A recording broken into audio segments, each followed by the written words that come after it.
nuestros ojos, se seca su herida,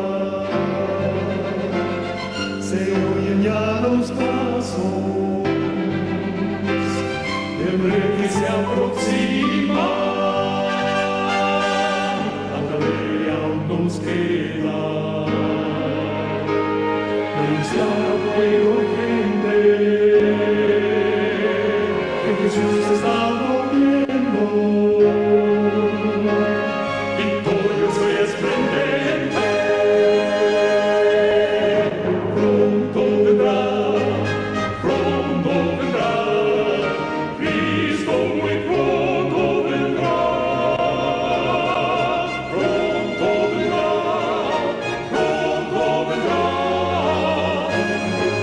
pronto Jesús volverá.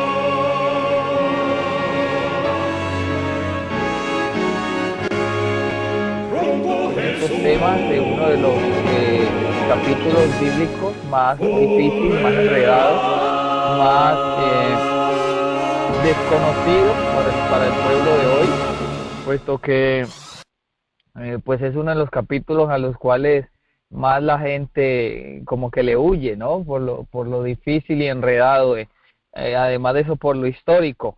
Es interesante notar que a la gente no le gusta la historia, ¿no? La mayoría de la gente no le gusta la historia. Yo encuentro pasión por la historia. Definitivamente el que no le guste la historia no debería leer la Biblia, puesto que la Biblia es un libro de historia. Toda la Biblia está hecha de historia. La gran mayoría, pues diría yo que tal vez el 90% de la Biblia es historia. Entonces, pues haríamos muy bien estudiar la historia. Al estudiar la historia se puede reconocer cómo Dios ha guiado a su pueblo, y está escrito, ¿no?, que estas cosas fueron escritas para amonestarnos a nosotros. Bien, hermanos, vamos a tener una oración para pedir al Señor que nos dirija en esta noche. Amado Padre que estás en los santos cielos, santificado sea tu nombre, Señor, por toda la eternidad. Esta noche venimos ante ti para pedirte humildemente, Señor, que nos dirijas a través del estudio de tu santa palabra. Gracias por todo tu amor, gracias por dirigirnos durante este día, por cuidarnos, por sostenernos, por iluminarnos, por guardarnos. Y contentos, Señor, alabamos tu nombre por darnos el privilegio y el gozo de poder volver a reunirnos nuevamente a través de las ondas del Internet. Selle, Señor, esta tecnología para gloria de su nombre, y según sea su voluntad, esta presentación pues sea para glorificarle y para la instrucción y adelanto de su obra, Señor, instrucción de su pueblo. En Cristo Jesús me encomiendo en sus manos y ruego su Santo Espíritu me acompañe, Señor, y un tizón encendido del altar toque mis labios para que de ellos salgan pues palabras de vida para vida. Gracias, Señor, en el nombre de Cristo Jesús, en su mano nos encomendamos. Amén. Amén. Como es de costumbre, hermanos, les ruego que por favor por allí de vez en cuando den un amén para saber que no me quedo hablando solo, ¿ok? Amén. Vamos a iniciar pues esta noche haciendo un breve recuento, un breve resumen de lo que vimos ayer. Vamos a hacerlo muy rápido, pues el tiempo ha pasado, ya son las 8:40, así que hoy no vamos a avanzar mucho en cuanto a versículos, pero sí vamos a avanzar mucho en cuanto a desarrollo de los versículos que vamos a ver. Ayer vimos la segunda parte de esta impactante serie, Daniel 11, y iniciamos en el versículo número 16. Recuerden ustedes que el versículo 40 es donde donde surge el imperio romano, ¿ok? Y que primero pues fue un imperio pequeño, pero fue avanzando a medida que el tiempo pasaba. En el versículo 16 pues que nos mostraba que el que vendrá contra él hará su voluntad y no habrá quien se pueda parar delante de él, estará en la tierra gloriosa, la cual fue consumida en su poder. Aquí nos está pues contando este versículo 16 la historia de cómo Pompeyo vino y destruyó Jerusalén y logró tomar pleno control de ella en el año 63 a.C. Esto fue pues la primera incursión violenta de los romanos a la nación palestina, y a partir de ese momento pues Roma tuvo posesión ya no por amistad, que el pacto hecho entre ellos fue en el año 161 antes de Cristo, sino ahora pues directamente por ataque. Por eso cuando Cristo vino, los soldados que patrullaban las calles, los soldados que controlaban todos los asuntos civiles, los senadores y todo lo demás eran romanos, ¿ok? Esto fue porque a partir del año 63 antes de Cristo, Roma imperial tomó posesión de la tierra de Palestina por la fuerza. También estaba, bueno, vamos más adelante, este es solamente un resumen, ¿verdad? En el 17 nos dice, pondrá luego su rostro para venir con el poder de todo su reino, hará con aquel cosas rectas y le dará una hija de mujeres para corromperle, pero no le respaldará ni estará de su lado. Entonces aquí vemos que se conquistó Siria y Judea por los romanos, y la última parte que quedaba del imperio de Alejandro Magno por conquistar era Egipto, ¿no? Recuerden ustedes que Egipto estaba como custodia, era una custodia de los romanos. Su padre, Ptolomeo Auletes, había muerto en el 51 a.C. y dejó a sus dos hijos encomendados al imperio romano o al senado romano. Ellos estaban pues bajo custodia de ellos. El pueblo romano designó a Pompeyo como guardián de ellos, y luego unos 3 años después sucedió que Julio César se convirtió en amante de Cleopatra, pero eso lo vamos a ver un poquitico más adelante. Pompeyo, quien fue enviado al sur para cuidar pues de Cleopatra y su hermano Ptolomeo, se hizo del poder de la parte de Egipto, y nuevamente entonces vemos una mini división del reino, ¿no? En el norte, en Roma imperial, estaba Julio César, y en el sur entonces fue Pompeyo. Pero resulta que Julio César vino, atacó a Pompeyo. Esta batalla se conoce como la batalla de Farsalia, y Pompeyo entonces fue derrotado y huyó solamente para guardar su vida o para salvar su vida. En ese momento entonces Cleopatra aprovecha la ocasión, ya para ese tiempo era una hermosa doncella, y se dio como regalo a Julio César, lo engatusó, y entonces de esta manera ella logró más poder que su hermano Ptolomeo. Ok, recuerden que ellos dos eran hermanos y habían sido dejados bajo la custodia de Roma imperial. Sin embargo, pues, Cleopatra era una mujer muy habilidosa, muy sagaz, y utilizó pues todas sus facultades para conquistar a Julio César, y junto con él pues llegar al control, al dominio, puesto que su hermano Ptolomeo también buscaba lo mismo que ella, es decir, cada uno de los dos buscaban hacerse trampa. Ok, entonces de esto nos está hablando pues el versículo número 17, ¿verdad? 18, dice que, 17 en la mitad, le dará una hija de mujeres. Esta era pues Cleopatra, pero no le respaldará ni estará a su lado. Vamos al 18, volverá después su rostro a las islas y tomará mucha, mas un príncipe le hará parar su afrenta, y aún tomará sobre él su propio oprobio.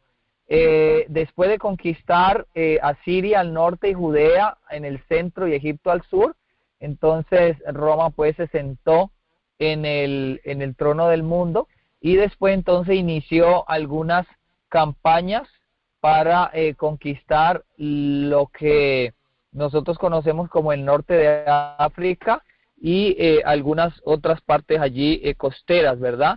Él conquistó muchas partes costeras, también España, alguna parte de España fue conquistada por el Imperio Romano. El versículo 18 y 19 nos dice, pues, nos está hablando que luego se volverá su rostro a la fortaleza de sus tierras, mas tropezará y caerá y no será hallado. Y el 18 y 19, bueno, el 19 nos está hablando pues de Julio César, cuando ya él terminó lo que iba a hacer en Egipto, enamorado pues de Cleopatra, se fue a Roma, y cuando llegó a Roma fue recibido con muchos honores. Sin embargo, cuenta la historia que él se volvió un tirano, se volvió muy orgulloso en su corazón, y constantemente hacía alarde de haber conquistado 800 ciudades, haber sometido 300 pueblos y haber degollado más de 1.000.000 de hombres y vendido otro 1.000.000 de cautivos como esclavos. Entonces, el versículo 19, la profecía nos muestra que dice allí, mas tropezará y caerá y no será hallado. Julio César fue asesinado en el año 44 antes de Cristo, allí precisamente en el Senado romano. Fue asesinado por una trampa que le hicieron, se unieron varias personas, una intriga que surgió allí entre dos personajes que habían comido de su mesa, que él mismo los había criado en su casa. Uno de ellos era Marco Julio Bruto, y otro hombre llamado Casio Longino.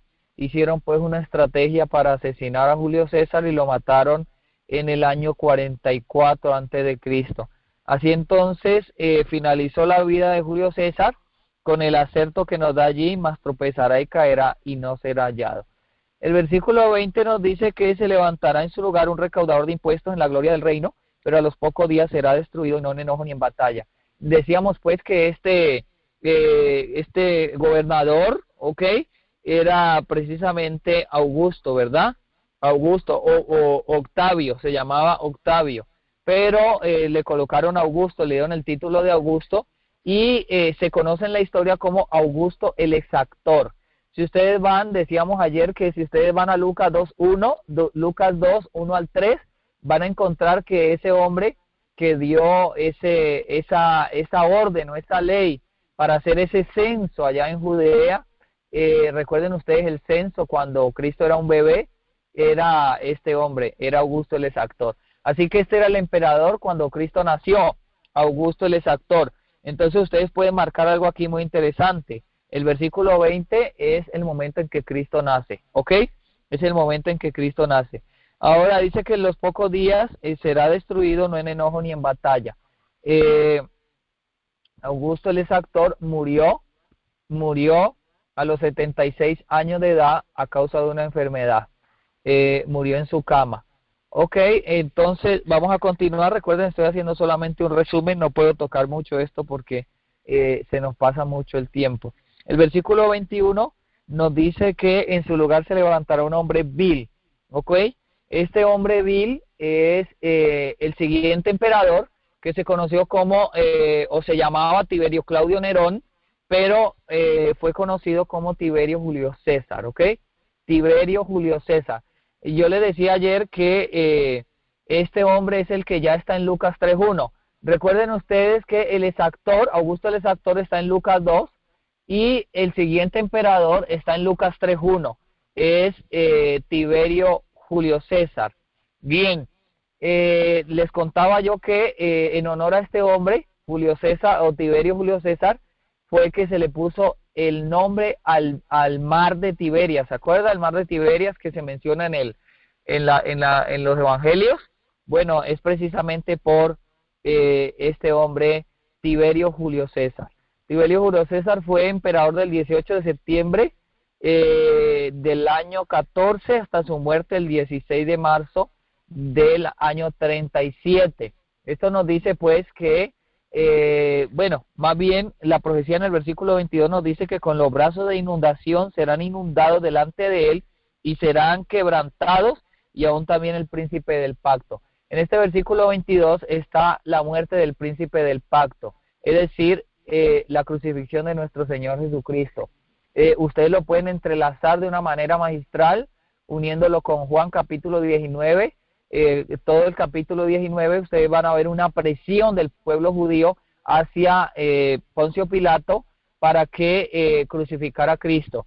Y el argumento que ellos utilizaron fue que Cristo se hacía pasar por rey de Israel, ¿verdad? Y que cualquiera pues que hiciera esto se declaraba en contra de César. Y también presionaron a Poncio Pilato diciéndole que si no le hacía algo, pues entonces se declaraba en contra de César. ¿Por qué? Porque Tiberio había pasado una ley según la cual nadie podía hablar mal de él, ni nadie podía ir en contra de su gobierno a costa de su propia vida. Bien, entonces esto fue un argumento pues que los judíos utilizaron, Y aquí en este versículo 22 es quebrantado entonces el príncipe del pacto. En el versículo 23 dice, y después de la alianza hecha con él hará engaño y subirá y saldrá vencedor con poca gente. Bien, en este versículo el ángel se devuelve un poquito para explicar algunos aspectos que no se explicaron en los versículos anteriores. Aquí entonces nos muestra la alianza, dice, y después de la alianza hecha con él, o sea que nos está hablando de la alianza que hicieron los judíos, el pacto judío-romano en el año 161 a.C. Recuerden ustedes que yo les contaba ayer que en la historia se marca que el imperio romano utilizó una estrategia interesante y fue que antes de ellos todos los imperios tomaban posesión a través de la guerra o del ataque frontal, ¿verdad? O el desafío frontal. Roma cambió esta estrategia y ofreció la oportunidad de convertirse en aliados. Así que el pueblo palestino hizo un pacto con Roma en el año 161. Recuerden ustedes, este pacto duró hasta el año 63 a.C., pues en el año 63 fue la conquista ya por las armas. Así que allí en el 23 nos está mostrando este pacto. En el versículo 24 dice, estando en la provincia en paz y en abundancia, entrará y hará lo que no hicieron sus padres ni los padres de sus padres, presa, despojo, riqueza, repartirá sus soldados y contra las fortalezas formará su designio, y esto por un tiempo. Entonces aquí vemos pues que después de que Roma comenzó a ofrecer esta nueva estrategia, pues muchas ciudades y muchos países comenzaron a rendirse ante ella, y Roma entonces se convirtió en una provincia, en un reino muy, muy poderoso, ¿verdad? Y mencionábamos ayer la abominación asoladora, que era precisamente los estandartes de Roma. Eso era una estrategia romana. Cuando Roma quería, venía por decir, y voy a parafrasear, venía a tu casa y clavaba afuera un estandarte. A través de ese estandarte te estaba dando un mensaje que quería decir que ese territorio le pertenecía a ella y que tú tenías simplemente que rendirte, porque si no entonces te atacaban con las armas. Esa era la estrategia pues de clavar los estandartes romanos en cualquier lugar. Lo que quería decir ese estandarte era, esto nos pertenece a nosotros, ¿ok? Era una especie pues de robo a mano armada. Bien, en el versículo número 24, la última parte nos dice, y esto por un tiempo. Cuando nos habla de esto por un tiempo, nos está hablando de un tiempo literal. Usted sabe, un tiempo es un año son 360 días en la profecía, y 360 días en la profecía pues equivalen a 360 años. Estos 360 años es el tiempo en el cual tuvo su hegemonía el imperio romano. Decíamos que se dio a partir del año 31 a.C. con la batalla de Accio, donde Julio César recupera, arranca de la mano de Pompeyo el imperio egipcio, ¿ok? La parte egipcia. Y con este acto que se dio en la batalla de Accio, entonces surge Roma imperial. Ese es el surgimiento del año 31 a.C. y va hasta el año 330 después de Cristo. Ese periodo es el tiempo que el ángel está mostrando aquí de los 360 años de hegemonía imperial romana. En el 330 se da el traslado de la sede pues de la capital del imperio romano de Roma a Constantinopla, y entonces comienza la caída del imperio romano occidental. El versículo número 25 nos sigue diciendo, y despertará su fortaleza y su corazón contra el rey del sur con grande ejército, y el rey del sur se moverá a la guerra con grande y muy... Este versículo 25 nos está mostrando la incursión de Marco Antonio, que fue por así decirlo, uno de los que juró vengar la muerte de Julio César.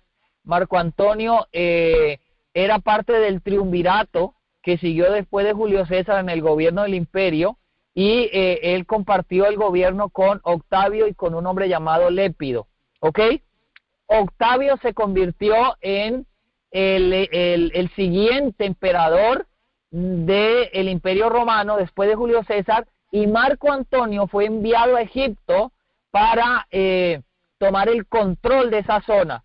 Sin embargo, cuando Marco Antonio llegó a Egipto, pues se encontró nuevamente con la dulzura de los ardides y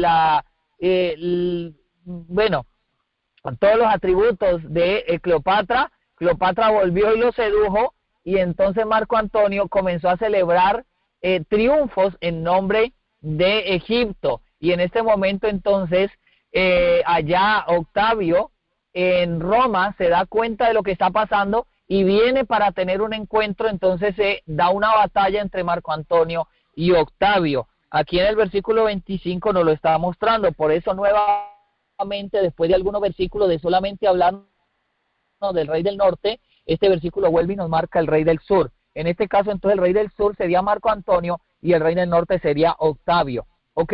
Allí se dio una batalla muy interesante en el año 31, como lo decíamos hace un momento, y bueno, vamos a seguir porque el siguiente versículo está entrelazado. Dice: aún los que comen de su pan le destruirán, y su ejército será destruido y caerán muchos muertos. ¿Ok? El versículo 26 nos está mostrando que todos abandonaron a Marco Antonio. Cuando el ejército vio que venía Octavio para atacar a Marco Antonio, el ejército le dio la espalda a Marco Antonio. Pero no solamente el ejército, sino también Cleopatra le traicionó y le abandonó en esta batalla. Cleopatra huyó en algunas embarcaciones con un grande ejército, con parte del ejército, y Marco Antonio quedó prácticamente solo.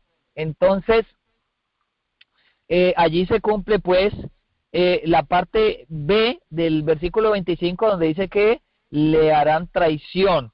¿Ok? Y el versículo 26 dice pues que habrían muchos muertos. Ahora el versículo 27 dice que el corazón de estos reyes será para hacer mal, y en una misma mesa tratarán mentira, mas no servirá de nada. Aquí nos está hablando pues de la parte del triunvirato, donde realmente los dos, tanto Marco Antonio como Octavio, querían tener el control completo del imperio. Recuerden que ellos derivan o surgen de un triunvirato, que era un gobierno de tres.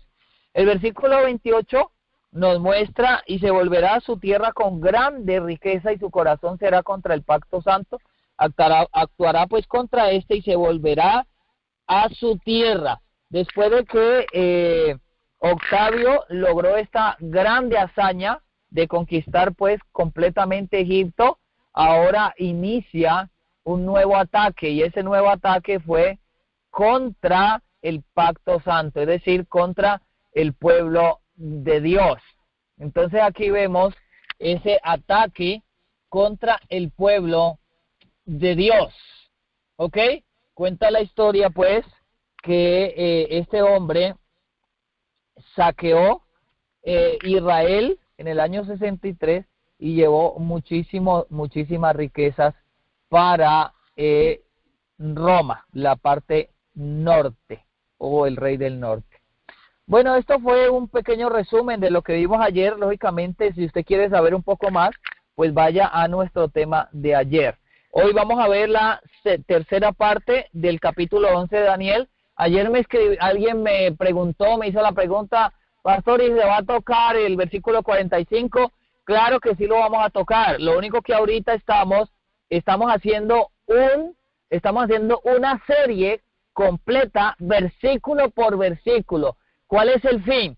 El fin es que nuestros hermanos de la cadena y los que después escuchen estos temas puedan explicarlo, puedan conocerlo, que no sea un tabú, ni que la gente tenga que rascarse la cabeza y decir: no, yo no sé de qué está hablando. No, sino que usted tome, por eso les estamos recomendando, tengan papel y lápiz para que tengan sus apuntes y ustedes puedan en cualquier momento explicarle el capítulo o cualquier aspecto del capítulo a una persona que lo necesite. ¿Ok? Vamos a ir al versículo número 28. 28, ahorita pues lo mostramos, ¿verdad? El versículo 28 dice: y se volverá a su tierra con grande riqueza, y su corazón será contra el pacto santo, actuará pues contra este y se volverá a su tierra. Bueno, ya decíamos, Octavio tuvo primero una expedición contra Egipto, y luego cuando venía subiendo, entonces hizo una expedición contra el pacto santo contra Jerusalén, ¿ok? En dicho ataque, ya para este ataque ya, o mejor dicho, el ataque que aquí nos está mostrando es el ataque del año 70 después de Cristo.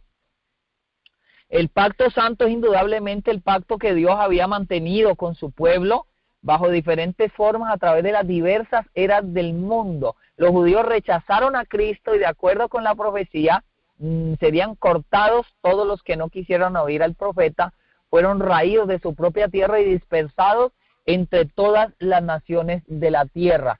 La destrucción de Jerusalén era un evento terrible, o fue un evento terrible. El general Tito sitió la ciudad durante 5 meses. En la ciudad la situación llegó a ser dramáticamente desesperada, no había comida y se desencadenó una terrible hambruna durante la cual las personas llegaron al extremo de comerse a sus propios hijos, ¿ok?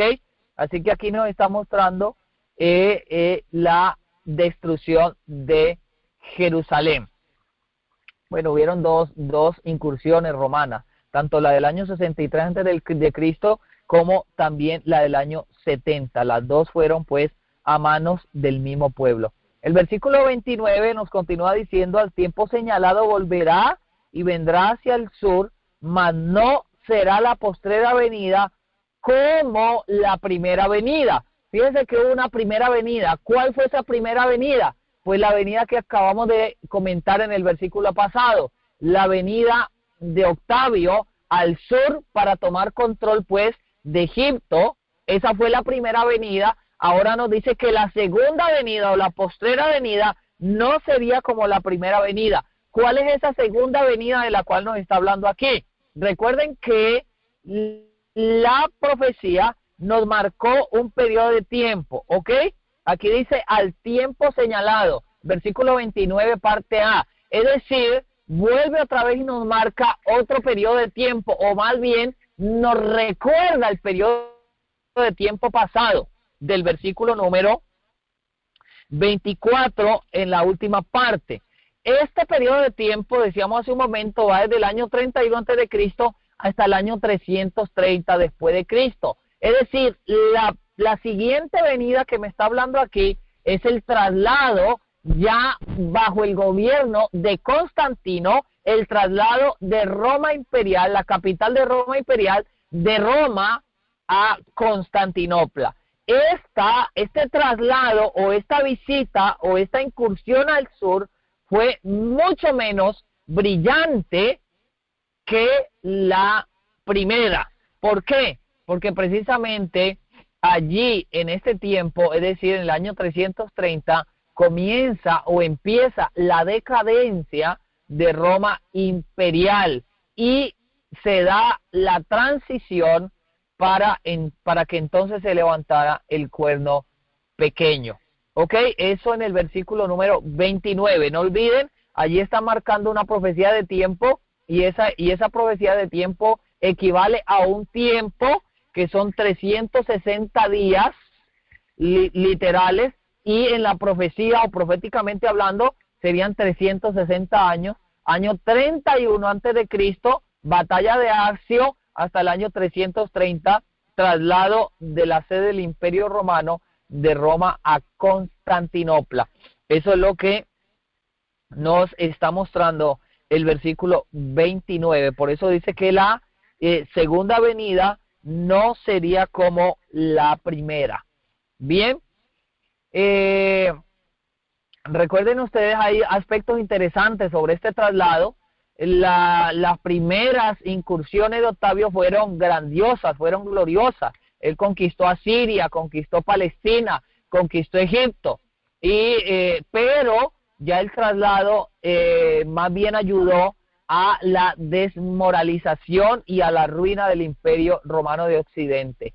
Recuerden ustedes que ya a esta altura estamos bajo el gobierno de Constantino, y cuando Constantino murió, pues Constantino en cierto sentido tenía el control del imperio, tenía todo controlado, pero cuando él murió, el Imperio Romano quedó dividido entre sus tres hijos, Constancio, Constantino II y Constante. Eran los tres hijos, o fueron los tres hijos de Constantino, que tomaron posesión del imperio romano. Constantino II y Constante pelearon, y Constante fue, el victorioso. Constante obtuvo la supremacía de todo el occidente. Bien, o sea que el nuevo emperador fue Constante, después de Constantino, pero ya el imperio de Occidente no tenía la misma gloria, no tenía la misma grandeza de cuando estaba al control Octavio, ¿ok?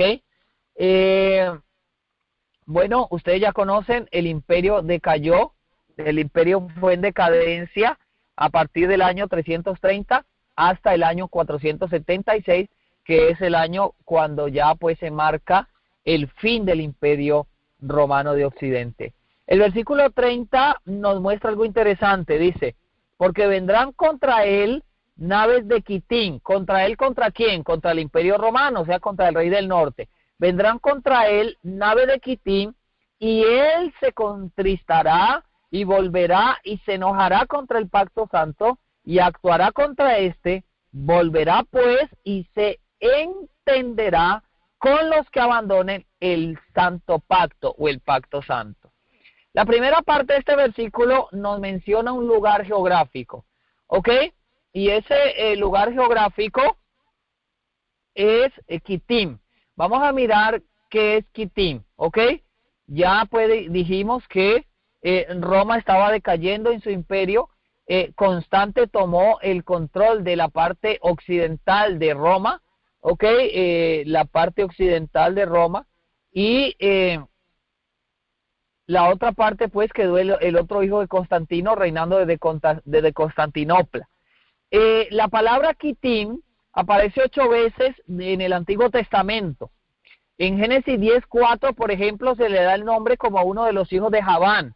Si ustedes van allí a Génesis 10:4, van a encontrar la primera vez. Yo no voy a ir por cuestión de tiempo, está bastante avanzado el tiempo, así que vamos a tratar de hacerlo lo más corto posible. Pero allí en Génesis 10:4 se muestra la primera vez bíblicamente en que se da la reseña de Quitim, y es uno de los hijos de Javán, quien es nieto de Jafet, ¿ok? Inicialmente se aplica el término Quitim a las costas del Mediterráneo. Recuerden, el mar Mediterráneo, la parte norte, la parte sur de Italia, pero la parte norte de África y la parte norte también de Palestina y de toda la parte que están allí pegadito, la parte norte de Egipto también. ¿Ok? Pero posteriormente el significado de Quitim fue ampliado para incluir las costas del Mediterráneo, más exactamente Cartago, que era en la parte norte de África. Luego el término se aplicó en general para todos los opresores extranjeros del pueblo de Dios, ¿ok? En este caso, el término Quitim es aplicable a las costas y a las islas del Mediterráneo. Muchos testimonios llevan a una ciudad definida y célebre de aquella región, es a saber, la ciudad de Cartago, ¿ok?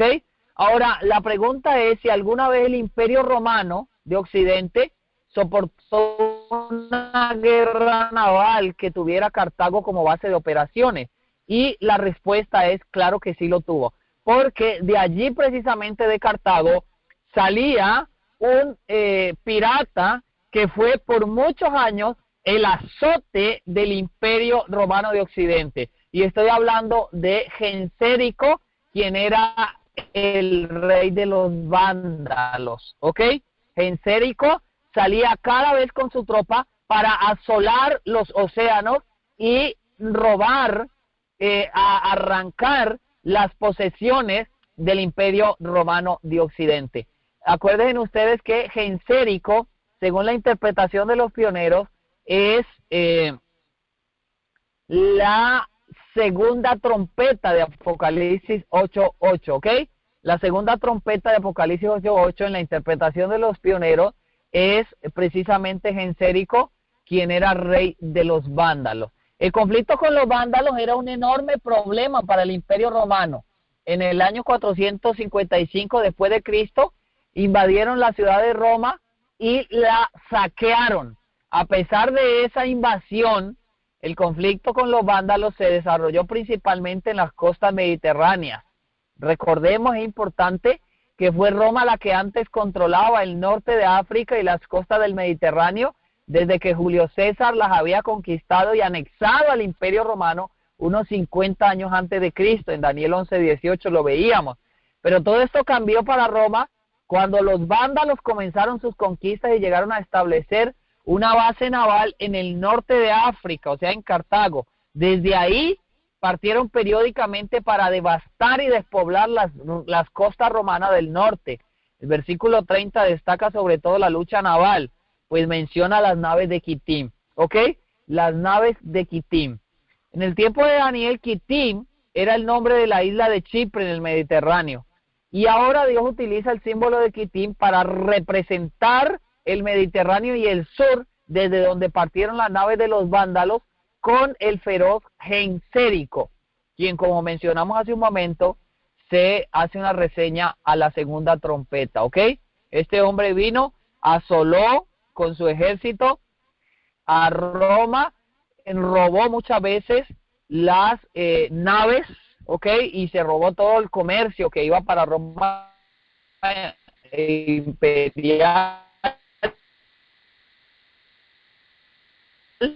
para Roma de Occidente, y entonces se convirtió pues en una sota Roma imperial de Occidente. Históricamente Roma imperial fue atacada por muchas tribus y subtribus bárbaras. Cuando el Imperio Romano finalmente cayó en el año 476, había exactamente 10 tribus bárbaras sobre su territorio. Vemos que esta verdad pues es predicha en la profecía en los 10 dedos de la imagen de Daniel 2, también en los 10 cuernos de la bestia terrible y espantosa de Daniel 7, y es muy significativo que la Biblia destaque en este versículo 30 justamente la invasión de la tribu bárbara de los vándalos, pues estas eran de fe arriana. Recuerden ustedes que la religión que estas tribus bárbaras profesaban, bueno, la gran mayoría, era de fe arriana. ¿Quiénes eran los arrianos? Los arrianos eran cristianos que declaraban que tenían solamente un Dios, el Padre, eran unitarios, y simplemente aceptaban al Señor Jesucristo como un ser creado, que había pasado a ser divino, y además ellos no se sometieron al catolicismo romano, sino más bien que lo combatieron como a una herejía, ¿ok? Por eso pues se dice que fueron un azote en todo el sentido de la palabra. Este versículo nos dice además que se enojará contra el pacto santo, ¿ok? Se enojará contra el pacto santo. Recuerden ustedes que está hablando contra, dice el versículo 30 parte A, porque vendrá contra él. ¿Quién es ese él? El Imperio Romano. Pero ahorita ya estamos en la transición de Roma imperial a Roma papal, ¿ok? Sí, Roma papal sería el término correcto. Ya estamos en la transición, en el surgimiento del cuerno pequeño. Y el cuerno pequeño se enoja contra el pacto santo. ¿De qué forma se enoja contra el pacto santo? No solamente este versículo nos está haciendo la aplicación de las tribus arrianas que eran anticristianas, podríamos decirlo, pues rechazaban la divinidad de Cristo como ser o como Dios, ¿verdad? Sino que más bien decían que Cristo era un ser creado.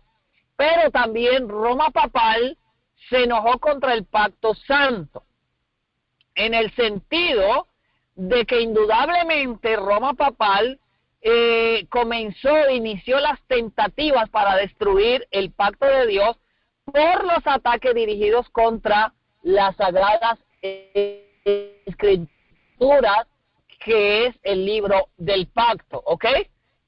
En este tiempo fue cuando Justiniano decretó que el Papa fuese cabeza de la iglesia y corrector de herejes, con el propósito especial de exterminar la herejía arriana. Miren, cuando se dio la transición en el Imperio Romano de Roma imperial a Roma papal, entonces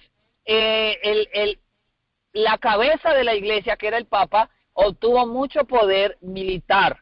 En ese afán, entonces Justiniano, quien era el rey del Imperio Romano de Oriente, que fue lo que quedó de Roma imperial, decretó entonces que el Papa fuera cabeza de la Iglesia y también lo nombró corrector de herejes, pero esto le iba a servir a Justiniano,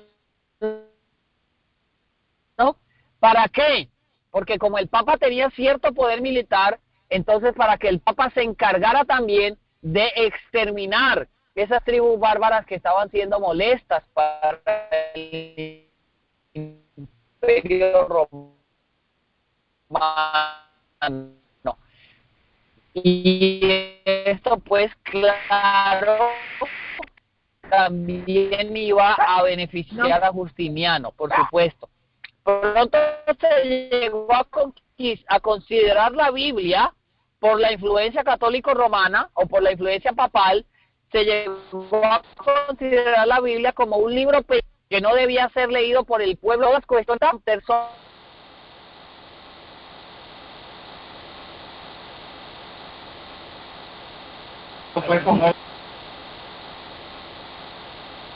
No se oye, pastor.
Hermana María, ¿me escucha?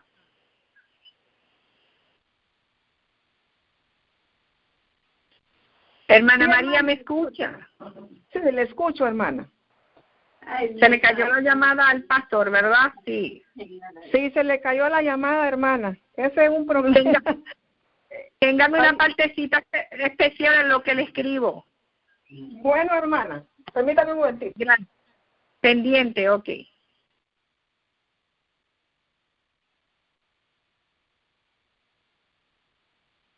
Pastor, ¿me escucha? Bueno, vamos a cantar un himno. Pastor, ¿me escucha? Cuando entre, ¿Qué? entonces me avisa. Sí, un segundito. Pastor, mire a ver si usted se puso en mudo.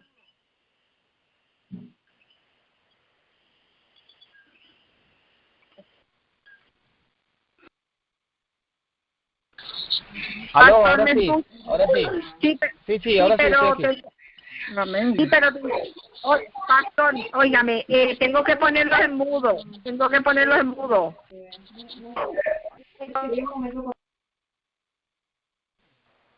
¿Me escucha, pastor? Piedradita, hágame el favor, marque estrella 61.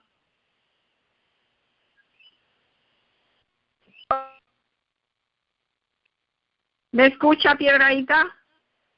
Sí, ok, aquí estoy. Amén. Ok, adelante, hermanita, gracias. ¿En dónde quedamos? Bueno, en fin, estábamos hablando de la conversión falsa de Constantino, ¿verdad? Y vemos en esta conversión otra aplicación o otro golpe contra el Pacto Santo. Aún tras su conversión decíamos que Constantino retuvo hasta su muerte el título de Pontifex Maximus. un título que los emperadores romanos llevaban como cabeza visible del sacerdocio pagano. Constantino tampoco patrocinó únicamente al cristianismo. Después de obtener la victoria en la batalla del Puente Milvio en el 312, mandó a erigir un arco triunfal, el arco de Constantino, construido en el 315. El arco que está decorado con imágenes de la victoria, con trofeos y sacrificios a dioses como Apolo, Dios Sol, Diana y Hércules, no contiene ningún simbolismo cristiano. Dicho sea de paso, este es el símbolo del sol que nosotros hoy vemos que han visto una copa que el Padre levanta así, que tiene un sol arriba en la Iglesia Católica Papal. Pues precisamente eso es la cruz de Constantino, ¿ok? Lo que a él dijo, porque él dijo que había tenido una visión en la batalla de Panio y que la cruz le había le había parecido una cruz rodeada de mucha luz. Por eso él, inspirado según eso por esto, mandó pues a hacer este emblema. Y este emblema subsiste hasta nuestros días. Hoy nosotros lo vemos precisamente pues en este símbolo católico. También ustedes lo ven en el símbolo papal, donde hay una cruz y cruzada en la cruz hay una P, ¿ok? Eso es un símbolo también de la cruz que hizo Constantino. Constantino era un adorador del sol y aún después de su supuesta conversión al cristianismo en el año 312, él continuó honrando al sol. Sol Deus Invictus, el invencible Dios Sol. La conversión de Constantino inició un proceso de unificación del sistema católico, o más bien del sistema de la iglesia cristiana, con el estado del imperio. Recuerden que esto se llamó cesaropapismo en la historia, ¿ok? Cesaropapismo. Entonces, todo esto tiene una aplicación a este versículo 20, estábamos en el 30, ¿verdad? Donde dice que se enojará contra el pacto santo y actuará contra este, volverá pues y se entenderá con los que abandonen el pacto santo, es decir, con los paganos. Ahora, recuerden que Apocalipsis nos habla de una mujer, y la mujer es símbolo de la iglesia, ¿ok? La mujer ramera de Apocalipsis 17, de Apocalipsis 16, de Apocalipsis 18, esa mujer fornicó con los reyes de la tierra, y los reyes de la tierra pues es la política mundial, según nos muestra Apocalipsis 19, 7 y 8, 17, 1, 2 y 5, ¿ok? Para Dios, que es quien es el marido simbólico, su iglesia le traicionó y le fue infiel, convirtiéndose en una gran ramera. En vez de buscar la ayuda y el sostén de Dios, lo abandonó y tuvo relaciones ilícitas con otros, buscando los favores y beneficios de las potencias temporales. Esto fue pues lo que hizo el sistema católico papal al unirse pues con el poder político. Vemos que la primera manifestación de esta unión pues fue bajo el gobierno de Constantino. Por eso es que Pablo en 2 Tesalonicenses le llama al hijo de perdición, hablando pues del Vaticano, del sistema papal, que nació como consecuencia de la unidad entre iglesia, que es la religión, y el Estado, que es la política.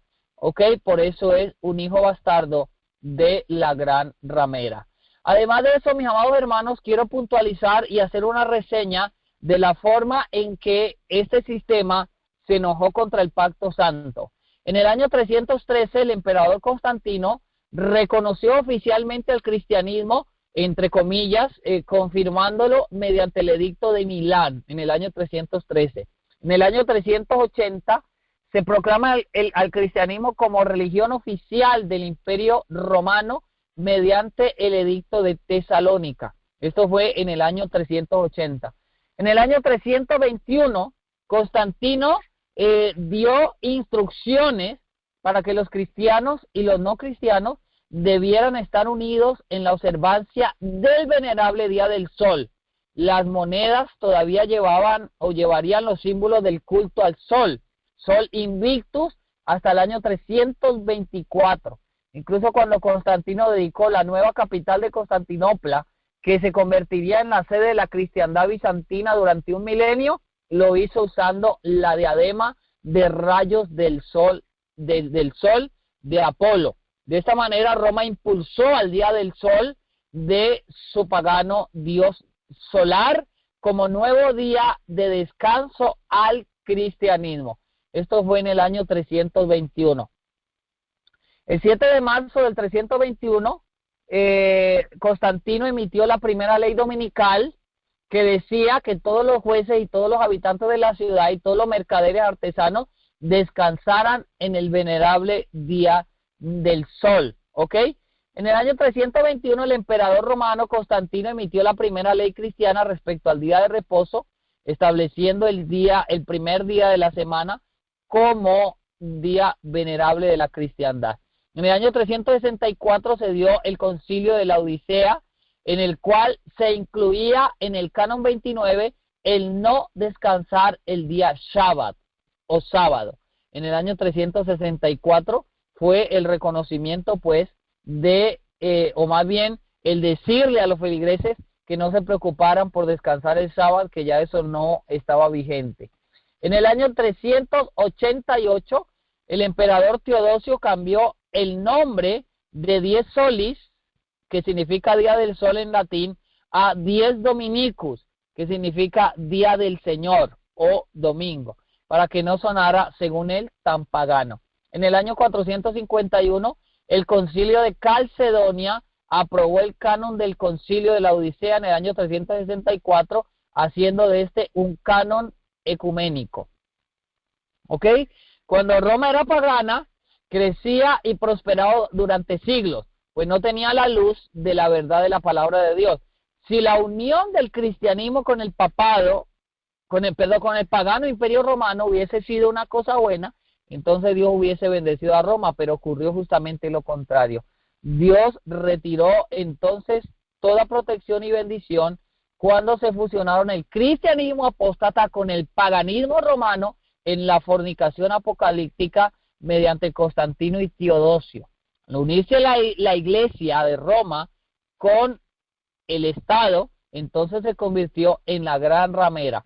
Esta unión ilícita tuvo como resultado la absorción de una gran cantidad de errores y engaños del paganismo al cristianismo que llegó o la cual llevó a pervertirse por completo. Como consecuencia, entonces Dios permitió una serie de castigos y azotes o juicios contra el cristiano, entre comillas, imperio romano, mediante la invasión de las tribus bárbaras. Roma comenzó a desintegrarse y cayó finalmente entonces en el año 476, ¿ok? Entonces, dice la palabra o el final del versículo que se entenderá con los que abandonan el pacto santo. Los emperadores romanos católicos de Roma Oriental se entendieron con la iglesia de Roma Occidental, que había abandonado el pacto santo con sus verdades y principios, ¿ok? Recuerden ustedes que hay un dato importante aquí que se aplica a esta parte, y es que quien le dio realmente la fuerza al sistema papal fue precisamente el emperador Justiniano, y primero el emperador Zenón y después el emperador Justiniano, quien declaró al Papa como cabeza de iglesia y corrector de herejes. En ese momento, pues, Roma papal se entendió con los que abandonan el pacto santo. Bien, esto pues con respecto al versículo número 30. Justiniano, Zenón, mediante Zenón fueron destruidos primero los érulos, y mediante Justiniano fue quien envió al general Belisario para que destruyese los vándalos y finalmente destruyese los ostrogodos en lo que él denominó las guerras santas. Mis amados hermanos, esto es muy importante porque en este momento caen los 3 cuernos. Recuerden ustedes que cuando la bestia tenía 10 cuernos y cuando surge el cuerno pequeño, entonces son arrancados 3. El primer cuerno lo arranca Zenón quien era emperador del Imperio Romano de Oriente. Los otros 2 cuernos los arranca Justiniano, ¿ok? Justiniano reinó del 527 al 565 y Zenón de igual manera fue un colaborador directo con el sistema papal. Vamos a ir al 11:31, Daniel 11:31 nos dice, y se levantarán brazos de su parte, contaminarán el santuario de fortaleza, y quitarán el continuo, y pondrán la abominación asoladora. Este versículo nos muestra el ascenso de Roma papal al poder mundial, tomando el lugar de Roma pagana o Roma imperial. Ya casi estamos en el año 508 y vemos que madura una crisis importante entre el catolicismo y las influencias paganas que todavía existían en el imperio. Hasta la conversión de Clodoveo, rey de los francos, en el 496, estos, como otras naciones de Roma occidental, eran paganos. O sea que lo que se vivía en Roma imperial en ese momento era un paganismo, ¿ok? Pero después del acontecimiento del 496, fueron coronados de gran éxito los esfuerzos hechos por convertir idólatras al catolicismo. Se dice que la conversión de Clodoveo inicia la tendencia y la actitud que merecieron para el monarca francés los títulos de cristiandad o cristianísima majestad e hijo mayor de la iglesia. Recuerden, mis amados hermanos, que el hijo mayor del sistema católico es Francia. Por eso el año pasado hubo un reconocimiento nuevamente a Francia de parte del papado, porque si no hubiese sido por Francia, si no hubiese sido por Clodoveo, que en el año 508 se sometió al obispo de Roma, bautizándose él, aceptando el catolicismo, y además de eso trajo gran cantidad, miles de soldados de los suyos, y los puso pues a las órdenes del Papa, y también los hizo bautizar. Esto sucedió en el año 508, ¿ok? Por eso entonces decíamos, Francia es conocido en la historia como el hijo mayor de el sistema papal. No pierdan esto de vista porque es muy importante. Otra cosa que quería resaltar esto en este versículo 31 es que este movimiento de Clodoveo se da en el año 508. Es importante esto porque el año 508 es un año muy importante en el desarrollo del sistema papal, ya que entre el año 508 y el año 538 es donde Roma papal llega a la consolidación de su imperio. Las otras tribus bárbaras, los anglosajones, los alamanes, los lombardos, suevos, visigodos y burgundios, que luego se transformaron en las naciones europeas, siguieron su ejemplo y se convirtieron también al catolicismo romano. Solamente las tribus bárbaras arrianas, eran los vándalos ostrogodos, que eran, como mencionamos hace un momento, los 3 cuernos, se opusieron al obispo de Roma y al catolicismo, y como ya lo dijimos, en el año 508 pues el papado quedó triunfante en lo que se refiere al paganismo, ¿ok? Gracias a la ayuda pues de estos personajes que hemos mencionado, entonces Roma papal se convierte en el rey del norte. Vamos a ver en los últimos temas de esta serie que es el rey del norte falso, por supuesto, ¿no? Pero por lo menos aquí, a partir de este versículo 31, se levanta, mis amados hermanos, lo que nosotros conocemos como Roma papal, ¿ok? Recuerden ustedes, hay 3 claves en este capítulo y las voy a repasar, las voy a mencionar. La primera es el versículo 14, Daniel 11:14, que es el surgimiento de Roma imperial, en el versículo 14, ¿ok? 14 y 15. En el versículo 22 es la muerte de nuestro Señor Jesucristo, y en el versículo 30 y 31 es el surgimiento del sistema papal. Ahora, aquí hay algo interesante porque dice que se levantarán brazos de su parte y contaminarán el santuario de fortaleza y quitarán el continuo y pondrán la abominación desoladora. El papado levantó una prevaricación y yo me voy más bien, yo en lo personal, usted no tiene que pensar como yo, pero en lo personal yo me voy más bien por esta definición, la prevaricación. Yo pienso que la prevaricación asoladora y la abominación asoladora son dos cosas distintas, ¿ok? En otro tema quizás podamos comentarlo, no es ese mi tema ahorita. Pero Justiniano, emperador romano, desde el 1 de agosto del 527 hasta su muerte, estaba por iniciar la guerra contra los vándalos en el año 533 y deseó asegurarse entonces la influencia del obispo de Roma. Por lo tanto, Justiniano se encargó de decidir la contienda que existía desde hacía mucho tiempo entre las sedes de Roma y Constantinopla acerca de cuál debía tener la precedencia. Dio la preferencia a Roma en una carta que dirigió oficialmente al Papa, en la cual le declaraba en términos inequívocos que el obispo de aquella ciudad debía ser la cabeza de todo el cuerpo eclesiástico, ¿ok? La carta de Justiniano dice lo siguiente: Justiniano, vencedor, piadoso, afortunado, famoso, triunfador, siempre augusto, a Juan, el santísimo arzobispo y patriarca de la notable ciudad de Roma, tributando honor a la sede apostólica y a vuestra santidad, como siempre ha sido y es nuestro deseo, y honrando vuestra beatitud como a un Padre, nos apresuramos a poner en el conocimiento de vuestra santidad todo lo que pertenece a la condición de las iglesias, puesto que fue siempre nuestro gran objeto salvaguardar la unidad de vuestra sede apostólica y la posición de las santas iglesias. Hemos ejercido diligencia para sujetar y unir a todos los sacerdotes del Oriente en toda su extensión a la sede de vuestra santidad.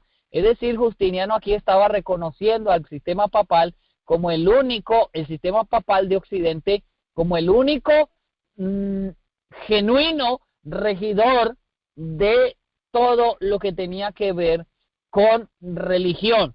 La carta termina diciendo: porque no permitimos que nada que esté en disputa, por claro e indisputable que sea, en lo que pertenece al estado de las iglesias, deje de ser dado a conocer a vuestra santidad como cabeza de todas las iglesias, porque como lo hemos dicho antes, tenemos celo para que aumente la honra y la autoridad de vuestra sede en todo respecto. Entonces, en este momento, Justiniano pues se somete al emperador de Roma, perdón, al Papa de Roma, y somete todo lo que tenga que ver con cristiandad al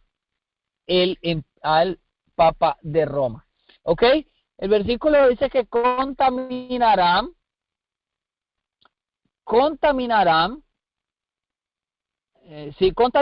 el santuario de fortaleza y quitarán el continuo. Contaminarán o profanarán es una palabra que viene del hebreo halal, que significa profanar. La palabra hebrea indica que algo sagrado ha sido convertido en común. Y esto es, mi amado hermano, una prevaricación. Si usted no sabe lo que significa prevaricar, yo le recomiendo que busque en el diccionario la definición de la palabra prevaricar o prevaricación. Y la palabra prevaricar o prevaricación no es lo mismo que una abominación. Prevaricar es dictar una ley sobre otra ley. Es decir, si yo tengo una ley, por ejemplo, hay una ley que dice que yo no me puedo pasar el semáforo en rojo, pero yo hago una prevaricación y la prevaricación dice que yo por ser fulano de tal, pues me paso el semáforo en rojo. ¿Ok? Realmente la prevaricación no es una ley, pero es una ley que yo me inventé para favorecerme a mí. Eso es prevaricar. Entonces, eso hay que tenerlo en cuenta porque el sistema papal se convierte en la prevaricación asoladora, es decir, un sistema asolador que prevarica. ¿Qué es lo que realmente hace? toma todas esas leyes paganas, las absorbe y las convierte en favor suyo. Es decir, las pone o las coloca para que le beneficien a él. Esa fue la estrategia en el lado político que utilizó el sistema papal romano, ¿ok? Tomó todas esas leyes paganas de Constantino, las absorbió y las transformó a su antojo. Es lo que nosotros encontramos en nuestros días. Por ejemplo, aquí, no tengo que ir muy lejos, hablo de este país donde yo vivo, en Panamá. Aquí tenemos, por ejemplo, en un lugar donde que se conoce como Portobelo, tenemos al Cristo Negro de Portobelo. Es un Cristo que han hecho allí un palo horroroso, horripilante, que según ellos simboliza a Cristo. Es de color negro y lo han pintado chorreando una sangre allí, es algo espantoso.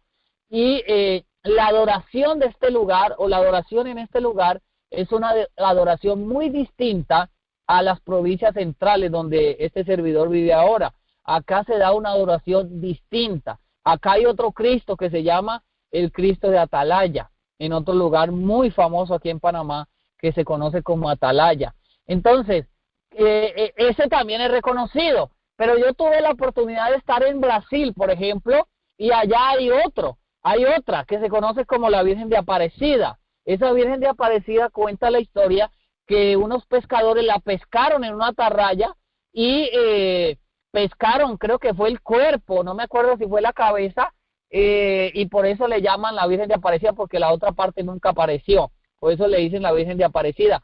Si ustedes la han visto, es negra, y si mal no recuerdo, cuando Francisco subió, él fue allá a Brasil y celebraron una gran convocación a la Virgen de Aparecida, ¿ok?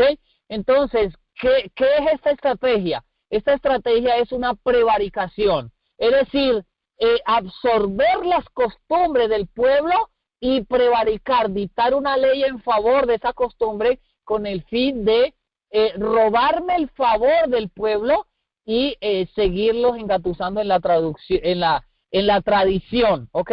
No darles la palabra, no darles la verdad, sino permitir que sigan perdidos en la tradición. Eso es una prevaricación. Este pasaje, entonces, estos versículos finales nos están dando una descripción de la forma de actuar del gran poder apóstata en la historia que sustituyó al verdadero sacrificio de Cristo y su ministración como sumo sacerdote en el santuario celestial por un falso sacrificio y una falsa ministración. Recuerden que una de las prevaricaciones más grandes fue la del Dios galletita, ¿no? La que nosotros conocemos hoy como la comunión, o esta galletita que ponen en la boca a cada una de las personas cuando se da la misa, ¿verdad? Es una de las prevaricaciones más sorprendentes, porque según ellos, pues, se da una traslación de Cristo a la galleta esta, y cuando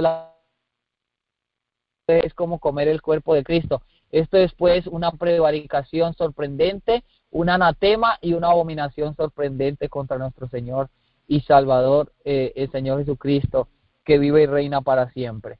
Ok, mis amados, vamos a dejar por hoy aquí. Hemos visto pues, hemos llegado en este estudio de Daniel 11 hasta el versículo número 31, ¿ok? Donde nos está mostrando el surgimiento del sistema papal, el sistema católico romano papal, ¿ok? Mañana, hermanos queridos, yo les sugiero no se los pierda los temas, porque aunque son bastante históricos estos temas, es importante que nosotros como pueblo de Dios en este tiempo manejemos paso por paso esta profecía, pues nos va mostrando paso a paso el surgimiento de los poderes que el diablo ha utilizado para llegar al control mundial, ¿ok? Mañana veremos entonces la parte de las persecuciones de Roma papal. Mañana veremos entonces el surgimiento de la falsa adoración por ejemplo, el Dios de las fortalezas del versículo 38, la mayoría no sabe quién es el Dios de las fortalezas. Entonces, mañana estaremos mirando estos detalles tan interesantes y cómo el mundo ha sido, pues, entregado a la adoración de todos estos falsos dioses a través de este falso y prevaricador sistema de adoración papal. Bueno, mis amados, les voy a invitar para que tengamos una oración y por esta noche, pues, considerando que es bastante tarde, pues terminemos, ¿ok? Inclinamos nuestro rostro y pedimos a nuestro Padre Celestial que está en los sagrados cielos. Primeramente, Señor, agradecemos por darnos el privilegio de escudriñar tu palabra y segundamente, Padre, rogamos que nos bendigas en esta noche, nos libres de todo mal, nos permitas tener un buen descanso, Señor, para que nuestro cuerpo sea revitalizado, nuestras neuronas también sean reconstruidas y podamos, Padre, seguirte sirviendo en espíritu y en verdad. Perdona nuestras faltas y pecados, amado Dios, perdona nuestras deficiencias y ayúdanos a ser perfectos en el amado. Gracias, Señor. Bendiga a cada uno de nuestros hermanos que han de escuchar este audio y los que nos están acompañando en esta noche. En el nombre sagrado de Cristo Jesús lo rogamos y lo agradecemos. Amén y amén. Amén.